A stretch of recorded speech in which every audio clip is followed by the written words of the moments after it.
Hello, and blessed everyone. Welcome to another episode of the Bodacious Rant. We're a couple of holy sons. God bless you. Not really. I can't keep that going. I'm sorry. With the ever so handsome Burn and Rye. I hope everyone's having a great October so far. We got our first legit horror movie of the month, and we are talking about today in a non-spoiler review, of course, as always, which is the newest film in the Exorcist franchise, Exorcist the Believer. And that stars Leslie Odom Jr., the original actor from the very first movie. I forget her Ellen name. Burstyn. Thank you, Bernie. Yes. And one actor I saw in Justified City Primeval, he played one of the parents in that. I don't know his name, but I liked him in that show. Mm-hmm. Not so much in this movie. I'm not going to say why, just not to save spoilers, but... And anyway. Dowd as well. I mean, I really like her work, especially in The Leftovers, for anybody who's seen that, but... typically, she's very good in a lot of stuff that she's in.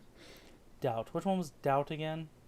Ann Dowd, she was the nurse in this movie. Oh, Ann Dowd. Okay, I thought you were talking about I thought there was a show or movie. I know there's a movie Doubt, but I didn't know if that's what you were talking about. But, anyways, her character's named Anne. it's very easy for people to remember. But yeah, she was great. I like her. She was pretty solid. But yeah, like I said, so this is a non-spoiler review, so please do not forget to give us a like, ring the bell, and of course subscribe. We appreciate all the support, and hopefully you guys enjoy looking at us as much as I do, because I look good, not really, but thank you, I appreciate it. Okay, so like I said, this one is essentially, I want to say, because I know The Exorcist has had a couple movies. I think they were either sequels or prequels. I've never really seen the other two outside. I know one's The Exorcist Beginning, which I've seen very bits and pieces of, and then there was another one, but I want to assume what David Gordon Green did with the Halloween franchise, this is essentially what he did with this one, that this is a direct sequel from the first one. So a requel, essentially, right? Exactly. Basically a reboot sequel. And, okay. Anyways, and so essentially... another single parent played by Leslie Odom Jr. His raising his daughter in suburban area, and one day her and her best friend, they go out in the middle of the woods, go missing for a few days, and then after that the girls start acting very strange and start really displaying signs of possession, and that's pretty crazy. I can't really speak anything from there. It's basically typical Exorcist story for the most part. And yeah, so I feel really, I kind of feel bad talking about this movie the way I'm going to, but at the same time, David Gordon Green has had several chances. He did great with the first Halloween movie that he did, because that really revitalized the franchise, I thought. Made me really like Michael Myers and Jamie Lee Curtis's character, Laurie Strode. And then then the last two Halloween movies, not great at all. I think he tried to go into the whole existential horror theme thing, there's a bigger message we're playing here, almost trying to do the elevated horror with slasher movies. Didn't really work for me. Maybe it worked for everybody else. That's cool. Same thing with this one. I feel like he tried to make a bigger message with community and religion with this movie, and personally I couldn't buy into it. I think not just because of that, but I think it just didn't really do anything for the franchise. If anything, he had some nice ideas into it, but then just didn't execute them right. It's we're going to do something different, but we're going to go back to formula and just stick with that the most. And it's what is the point of this? I don't get, why did this have to get made? I don't even know if anyone was asking for an Exorcist revitalization requel. So I don't know. Bern, what did you think of this new movie? I mean, I'm pretty much there with you, man. When they announced that we were not only going to get a new reboot sequel in The Exorcist Believer, but that we were going to get a trilogy of movies. Back when that was announced before Halloween Ends, I believe, it was okay, that seems odd, because like you said, I don't think there was a lot of people wanting something like that. Not that we have to only get movies that we want, but it's the franchise has kind of been around for a while, and it hasn't really hit with people. Maybe a couple movies here and there will do well, but for the most part, it's not like anyone was clamoring for another Exorcist movie, let alone from the guy, the creative team involved with the last two Halloween movies, which for for all intents and purposes, was hit and miss. You know, there was, like you mentioned, some good ideas there, but the execution left people a little bit wanting, myself included. So, um, yeah, so when coming into this, it's like my expectations were pretty low. You know, the trailer seemed pretty okay. I was like, okay, this seems like a pretty standard possession movie. Let's see what he can do with it, and hopefully it's more Halloween 2018 and less kills and ends. But it's more so the latter. Like you mentioned, a lot of really cool ideas in here, just executed not in the best ways. Like you mentioned, it sort of feels like it's at war with itself, where it's trying to do something different, but then it's also like leaning into the things like a lot of callbacks for to the first movie, especially, which you can appreciate for like the most part. But a lot of the times it feels like they're just sort of like leaning on it as a crutch, as opposed to making a fun like little nod, but like continuing on with its own thing. So that was a little bit unfortunate. And yeah, I mean the actors over here were all pretty decent. I just feel like the script itself really didn't do a lot of them justice. Especially the character of Catherine, one of the other possessed girls, and her family. Feels like they really got shortchanged in this movie. And when you're going to do a double possession movie and you're going to focus on two families, you can't. It feels like weird to like pick favorites, so not giving perspectives or giving like giving enough time to both of them to sort of get this well-rounded perspective on this horrible situation.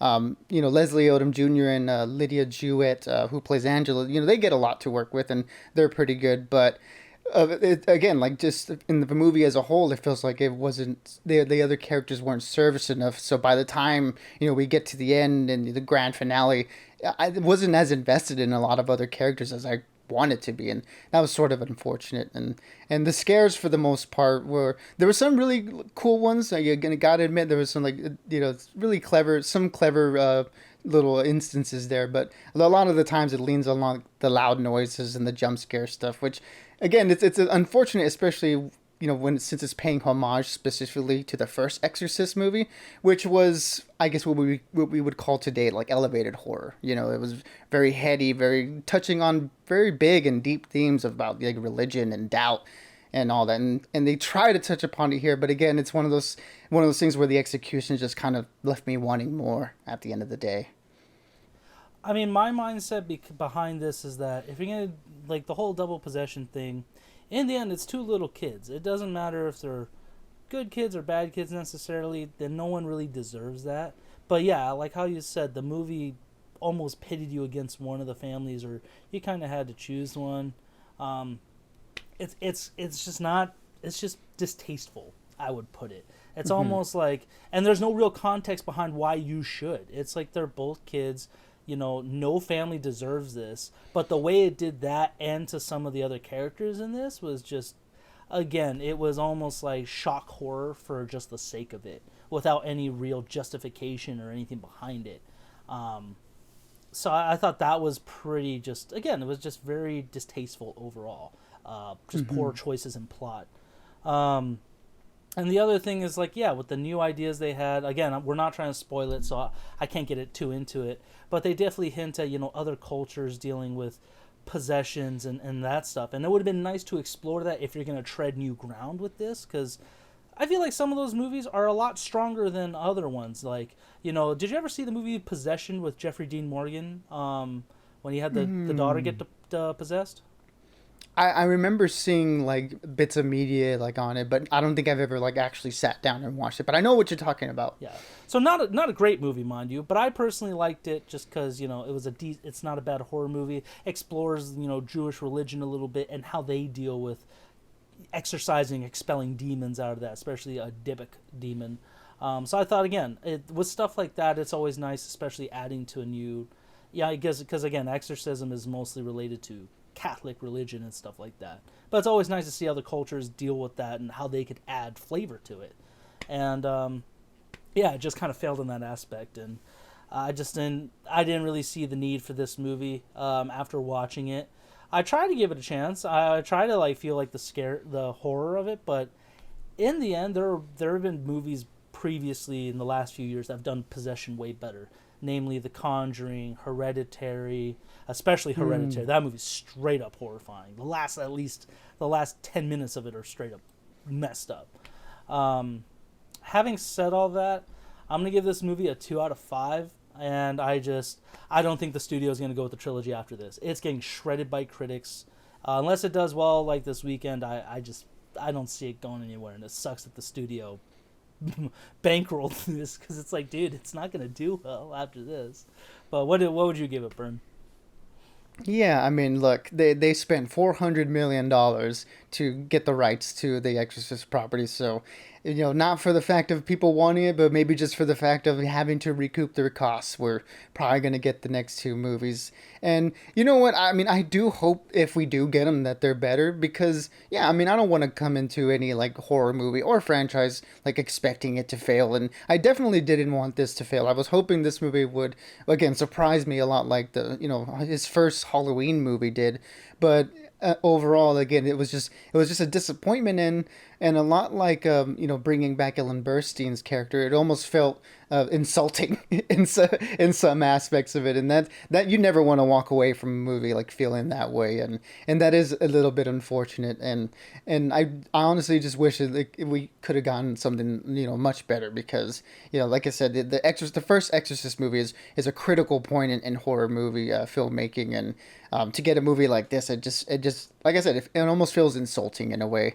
So for me, I'm gonna go ahead and give this one a 1 out of 5. It's hard for me to recommend it to pretty much anyone, even for, like I said, fans of the franchise, just because of what it does with its characters and with its story. And I think there's a lot of like better horror movies out there that you can definitely watch than this one, this Halloween season. And I really wish I wasn't saying that, because like I said, I hold the first Exorcist movie in high regard, and I even like some of the other ones, like 3 and Exorcism of Emily Rose and The Last Exorcism. So there are some cool ones here and there, but overall, it's like this movie didn't do enough, I feel, to justify its existence.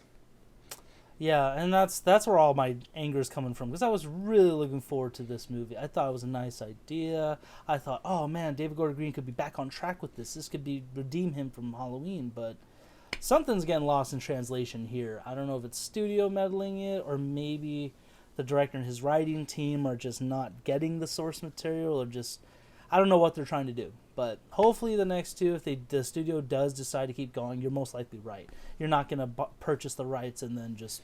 I mean, I don't know. Studios have been pretty dickish lately with a lot of material, so who knows what they'll do. Yeah. But... Rational decisions we have not been seeing from a lot of studios, especially lately. No. Yeah, with the strike and everything's a big example of it. But either way, for any of you who did happen to see this movie this weekend, what did you think of it? Did it scare you? Are you on our side, where it's like this movie is just not good, not worth watching? And people were asking me like, oh, like so it's like, would you not see it? I'm like, hey, go see it if you want to. But me personally, I'm good. I kind of don't really care to see it again. But other than that, maybe a $5 Tuesday.